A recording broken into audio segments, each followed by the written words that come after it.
Okay, welcome to Old Fort. It's been a long time since your departure from KISS. What's been going on with you? How far back you want me to go? Whatever. Summer of '83. Back in the summer of '83. Well, we know what happened there. Originally this album was supposed to come out in 1985. I was supposed to record it in London under the Bronze label, and that deal fell through because Bronze went bankrupt. I got pretty depressed at that point in time, and it took me, until the fall of 1986 to secure a deal with Megaforce Atlantic. But now things are really moving right along. Good. Feel free to speak as much as you want, because the longer you speak, the more of a radio special I give you. So usually I like to make them an hour long, so talk all you want. Okay, how did you go about getting the musicians for your new band? Well, the drummer on the most recent album, Anton Fig, was the drummer I used in my first solo album in 1978. And I've known him since 1978. John Regan on bass, I've known since about 1979, 1980. I met him through a mutual friend, and we've been working on and off together for years. John met Todd on the road last year when he was playing with John Waite, and Todd was playing with Chief Chirk. So he brought, when we were auditioning guitar player singers, we flew Todd in from San Diego, and he worked out great. And then when we found out Anton Fig wasn't going to do the tour because of his commitment with the David Letterman show and just having a newborn baby in the house, we started auditioning drummers, and John found Billy Ward. So John's found everybody. He even found my manager for me. I don't know what I'd do without John. The lineup is different than 2 years ago when you played here. You had Richie Scarlett and Arthur on keyboards. Why the personnel changes? Well, basically, Richie wanted to pursue his own career, and we wanted to streamline the group to a foursome. And Todd plays keyboards, he plays guitar well, and he sings well. And our voices blend really well together. So I just wanted to have a four-man group, and since Richie wanted to really have his own solo band, it was basically just a logical thing to replace him with somebody like Todd. Okay, how did you get the record deal with Megaforce Atlantic? I got together with Eddie Kramer, my old producer, played him some of my most recent material, and Eddie had been working as producing some other groups for Megaforce, and he flipped out over the stuff. He played it for Johnny Z, and I had lunch with Johnny Z, and over a tuna fish sandwich I negotiated a record contract. Good deal. I wish I could do that. Yeah. He was pretty impressed with the whole deal. And 2 weeks later he merged with Atlantic Records, so I got the best of both worlds. I have the intimacy of a small label, where I can call the president any time, night or day, and I can talk to him personally. And we have the power and the clout of a major label like Atlantic, and the Weir Group. That's good. That's good. How did you come up with the name, labeling your last name with the word Comet, Frehley's Comet? How did you? Well, basically it was a play off Haley's Comet. Just a play on words. I mean, Haley's Comet's gone, but Frehley's Comet's here to stay. Haley's Comet comes once every 5,000 years. Yeah. They come at least once a day. Yeah, No pun intended. Well, we can edit any of this. So, oh, God. Well, we saw you twice. I mean, come to your town. Yeah, when Ace comes to your town, Ace comes to your town. But I wasn't necessarily going to come in your town. But that's not a bad idea either. We'll work on that. You got a lot of girls out there, so we'll pick something up. Okay, is it difficult for you to be playing small clubs after you've headlined major arenas for many years? I don't have a problem with it at all, this is the beginning of a new tour, with a new album, and this is only going to happen for the next month or so. Then we're going to be, moving up to much larger arenas, and by August we'll be playing, 5,000 to 10,000 seaters, co-headline with Y&T, and then in the fall we've already got offered Nassau Coliseum in New York, and bigger and better things are definitely, really, within the next couple of months are going to be happening. So this is just basically warming up and tightening up the group, because we've never performed live before. This is only our fourth show tonight as a group. Yeah. So we're still fine-tuning the unit, but it sounds good. I'm really happy with the sound of the band. From what I hear, you got a knockout show. And when Derek Simon was telling me about it, he said it's going to be pretty good. So we'll just have to wait and see. The sound check was great. Oh, we kick a little ass. Yeah, that's what you got to do. But how long is your set? It's probably with encores about an hour and 20. Good. Okay, That's minutes, that is. Oh, okay. Not days or anything. Okay, how many videos can we expect from this album? We're planning a second video to be filmed about 2 weeks from today up in Canada, and that'll be Rock Soldiers, which will be the second single. And then they're talking about possibly Calling to You as the third single. Probably maybe at the, in the fall. Hi, what do you think of MTV and the whole video scene? I don't have a problem with MTV. I mean, I hear stories about groups not wanting to do videos, and I mean, a video is the best advertisement you can do for your album. I mean, and especially for somebody like me who's been away from the marketplace for so long, I'm looking forward to, I had fun doing the first video, Into the Night, and I'm looking forward to shooting our second video. Yeah. I don't have a problem with videos, I feel comfortable in front of the camera. It's good. We saw the video, Into the Night, and it's very good. And it seems everything's relaxed. It's good. Some people could just throw anything up there, but it seemed like you had a little bit of the curly people in the video. So I say you got to see Ace's video. It's got all the curly people. And everybody curly was in there. Especially in the back of the bus. Yeah. Check it out. But that's great. But okay, one more thing. I got one question. Okay, I have a couple, and you can take whatever you have. When you played last time in Scranton, you did a song called "Back on the Streets." And a little later on Vinnie Vincent's album, we see the same songs, exact same, same order and thing. And well, that was written by Vinnie, and at the time, my manager was also managing Vinnie Vincent. Since then, I don't have that manager anymore. I have a new manager. So originally, I was told that song was going to be for me, and Vinnie gave it to me, and then the next thing I know, he did it on his own album. So I decided to drop it from my repertoire. To save any conflicts, I guess. Just comparison. I don't need any kind of comparison with me and Vinnie anymore. Yeah. I think it's. I know it's over. It's history. But okay, go ahead, Al. I told you before when we were standing there, I'm so impressed with the work of the Fraction Mirror, the song off your first solo album. And I mean, we even went as far as to name our band Fraction Mirror. My girlfriend did a 5-page report from her music class on the song. And, I mean, we really get into it because it has all the emotion in it of life and death. And that's news to me. Yeah, seriously, if you listen to it, any mood you're in, it will fit. And we're so happy to see follow-up to it on the new album. We don't know if that's going to be like a sort of trademark on the last side of the Ace albums. It's a possibility. We might end off everyone with an instrumental. I don't know. We'll have to see how the next album shapes up. I mean, I enjoy doing a song like that because it gives me the freedom to experiment in musical avenues that I normally don't do in standard rock and roll tunes. Yeah, so there's a good chance there'll be another instrumental on the next record. Was there any reason you did Fracture 2? Yeah. Well, actually, that song was John Regan, the bass player. He was playing an 8-string bass on that track, and he had it up at my house one day, and he just started playing that riff, the ascending line, which is kind of the B section of the verses. He started playing that riff, and I thought it was great, and we just developed it. And I overdubbed a lot of guitar parts to it. That's how it evolved. Yeah, it's a nice piece. And then Todd did some nice synthesizer work on it. Real simple stuff, but tasty. Yeah, it's a nice piece of music. And there's 2 orchestra hits on the track. Let's see who can figure them out exactly where they are. Orchestra. 2 quick orchestra hits. But, it's actually somewhere in the soloing section, but we'll keep that in mind. they're anticipated. So. I should ask that one to give the tickets away.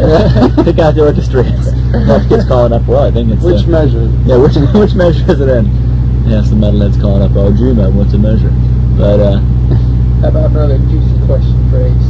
Alrighty. Finally, once and for all, I'll ask him face to face. Ace, did you play any guitar on Creatures of the Night? Yeah, I've been asked this question about 100 times, and to be totally honest with you, I don't remember. Because there were things that you were I was in a bad car accident, and the doctor had me on all these painkillers, and I was pretty out of it. And I remember rehearsing the songs prior to the car accident, and we may very well have cut some basic tracks, that I'm on, but I don't really remember. I know that Bob Kulick did some stuff on that album. Sure, yeah. And he was up here a while ago. I ran into him. few other guys did some stuff on there. Well, I think Vinny played some stuff. Vinny did some stuff. Vinny and Bob did, right? And Steve Farris from... I don't really know. I mean, I was real sick at that point in my life, Yeah. and I know prior to the album, I was rehearsing with the band, and we were going over the tracks, and I don't remember. We're very glad you recovered. Yeah, for a while I wasn't sure. Well, the nice thing though, whenever I get sick, or whether I get busted for the DWI or whatever, the fan mail always keeps coming in supportive of me, and it's always helped me through some tough times in my life. And I just want to thank all my fans for not forgetting me, when things weren't going well. We were there. Yeah. That's But rock and roll. that's what it's all about. I worn this thing to a few concerts, and like I'd be at the Brendan Byrne Arena at a Kiss concert, and everyone would be saying, "Hey, where'd you get that?" I said, "I had that made." They said, "Oh man, that's great," and they'd be slapping me high five. Ace is like the big topic at even the concerts. Some kid had a banner out in the parking lot at Brendan Byrne Arena last year with a big picture of it saying "Bring Back Ace," and it was like 40 kids chanting. But it's just it's heartwarming to me. I've been away, for a couple of years now, and the response I've been getting in concert has just been overwhelming from the fans. So it makes me feel, hey, I'm glad I'm back, and I'm gonna, keep my act together. Right. Well, when you appeared last time, you did some songs like we were talking about before. Remember Me, the one that Al Into mentioned. My Arms. Now, are those going to appear on the next? I can't say for sure. We have so many songs, From the time I left Kiss till now, there's about 50 songs I've been involved with and have recorded. And all I can say is, when we sit down and start playing the next record, and whoever's going to produce it with me, we'll just have to sort through all the material and pick out 10 best songs. I can't say for sure if they're going to be on it, but there's a good chance. One or two of those might make it onto the next record. What's your views on like the PMRC and the censorship and that whole deal? Think they're going to come after the Comet and say, hey? Well, I'm not doing anything. No, I don't think so. But do you have any? I think that they have nothing better to do. Some of those housewives in Washington, maybe the husbands shouldn't go away on so many trips. Spend more time at home with them. And the wives aren't getting it, so they gotta complain about something. Yeah, what can I tell you? But what do you think about bands that like Stryper and other bands that they give like a religious message? I think that's great. I think you see the greatest thing about America is that it's freedom of the press, freedom of speech, freedom of expression, freedom of art, and this is the greatest country in the world. I've been around the world 2 or 3 times now, and I'm proud to be an American. And in America, you can sing about the devil if you like, and you can sing about Christ, and I think everybody has the right to do whatever they feel like doing. If people are going to buy devil worshipping music, I definitely don't condone it myself, but I believe in freedom of the press and freedom of expression. So there's enough sick people in this country that there's a market for just about anything. But that's what makes that for me what makes America great. That you have the freedom to really express yourself. Whereas like in Russia, you wouldn't be able to do that. Right. Well, did it bother you then, like years ago when Kiss was labeled as the Knights in Satan's Service and all that kind of stuff? Did that really get to you, or?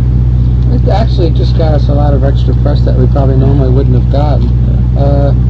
Absolutely, there was no validity to that. No, that was true. I was always brought up a Christian, so was Peter Criss. Paul and Gene were brought up the Jewish faith. None of us have ever been into Satanism or devil worship. I don't know where the rumor ever came from. Probably because of the way Gene acted on stage.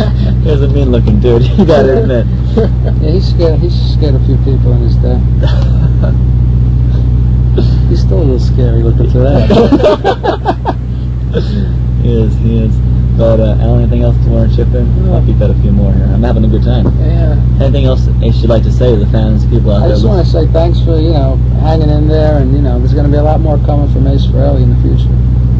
Any different plans for the next album? Anything like totally like a jazz album, all acoustic album, a polka band? No, I think basically what I'm doing now is basically just a continuation of my first solo album. Working with better musicians. In the first solo album, I played bass on almost all the tracks and played all the guitar work. And now I got the help of John and Todd. And I think it's basically going to be, real similar to the stuff I've done in the past. Hopefully better. We hope you're around for a long time. We heard, I hope so too. we heard the other interview ask you, so we don't want to ask you again. We won't put it on the air, but it's reunion About the stuff. Kiss reunion, yeah. Is that really? I don't know where it comes from. People keep talking about I it. think people think that if they're going to go out, it's the only way they should, and they will. I think Kiss with the original band, with the original makeup was great when it was happening, but to try to bring that back is like Yeah. So the changing it was like 8 years ago. Yeah. when you guys had to take the makeup off, was that a big thing for you? Did that Even though I you left were, the group before the makeup. yeah, even though Yeah. you were out of it, but like I read something Peter Criss said, Kiss ended when those guys did that. Do you feel? Well, I think Kiss ended when me and Peter left the group. Yeah. Yeah. In a sense, I mean, they still call the group Kiss, but it's really not the same band. Yeah. Just You got two paid musicians. yeah. But they retain the name, because of contractual agreements. But as far as I'm concerned, Kiss was, me, Paul, Peter, and Gene wearing makeup. That's how it was to me too. And that's what I hear from fans too. So I don't think I'm imagining it. Well, my favorite album is Dress to Kill, so you can go from that. Okay. I mean, I don't know if that means anything to you. I That's don't on the same wavelength. We're on the same wavelength. He's a Destroyer fan. Destroyer's I mean, a great record too. everything, Dynasty was probably, if I got to see it, but I didn't get the chance to see you guys with makeup in the old days. We didn't. The first time I saw was in the Animalized tour a few years ago. And we kind of regret it we didn't get a chance to see. We were too young, and we couldn't get down the like Philly. 6 years old, and it's like, Finally, oh, we got old Kiss is enough to playing. head down there. It was over. My brother was like 29, saw you guys at our gymnasium, and you almost blew up the place. And I'm like, it's like, who's Kiss? Sometimes our pyrotechnic guy would load up the flash pods a little heavy, We were really impressed by your work in Kiss Exposed video. Have you seen that at all? Yeah, I've seen it. That I don't know what you think of it, but Well, I've had all that old footage for years. Yeah. We have a special called Inner Sanctum. We have that on video from Australia. Yeah, that was basically my last tour with Kiss. Yeah, and there's a lot of stuff of you in there. Talk to Me and New York Groove and the solo. Shock Me. Yeah, we just watched that. We watched that. Yeah. We also have the Ultimate interview. Oh yes, the Tomorrow Show. The Today Show with Tom Snyder. Gene was real happy that night. Who was Joe? That was great. We have that on videotape. I don't know if you have a copy. Yeah. If you'd like one. No, I have one. My phone was ringing off the hook the day after that. That was we were. I never knew you were a plumber. It's just I thought you were a I spaceman. really wasn't. That was I just threw that in there. that was unique. That was unique. I know, and people's trying to calm you down. So that is one of the better moments. We enjoyed it. You have time for some IDs. Sure. Here's the station. You can make it your own. You can read any of those. Whoever you like.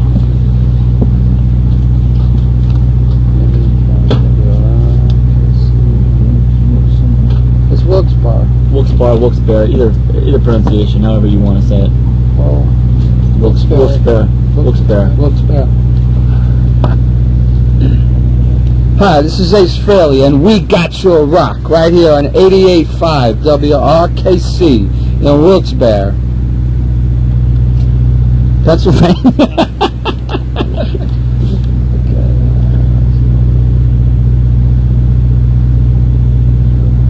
How do you pronounce it, Joe? Ohrin, yeah. Hi, you rock soldiers out there. This is Ace Frehley, and you're tuned into Joe Ohrin on 88.5 WRKC in Wilkes-Barre. Great, thanks. Anything else? How you want to add? If we can get some autographs and pictures.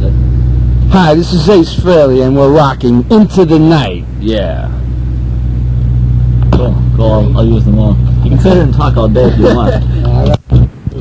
It is.